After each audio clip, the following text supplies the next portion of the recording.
నమస్కారం అందరికీ. నా పేరు రామలింగం. సెకండ్ ఇయర్ సిఈసి చదువుతున్నా. ఈరోజు నా విషయం ఏంటిదంటే కాలుష్యం. కాలుష్యం అనగా అనేక ద్రవ్యాల నుంచి వస్తుంది. కాలుష్యంలో 4 రకాలు ఉంటాయి.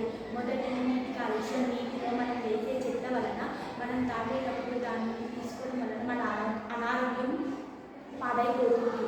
అలాగే జంతువులు కూడా అనారోగ్యాల పాలవుతారు. అలాగే దాంట్లో వాడే రసాయనాల వలన ఎంతోమంది ఇబ్బందుల పాలు అవుతారు. అలాగే రెండోది భూమి కాలుష్యం. భూమి కాలుష్యం అనగా వర్షాల వలన మంచి భూమి పోయి చెడ్డ భూమి వస్తుంది. అందువలన వలన వర్షాల వలన భూమి కాలుష్యం అవుతుంది. అలాగే రసాయనాలు వేయడం వలన భూమి కాలుష్యం అవుతుంది. మనం వాడే రసాయనాన్ని బట్టి భూమి మంచిగా ఉంటుంది. అలాగే వాయు కాలుష్యం.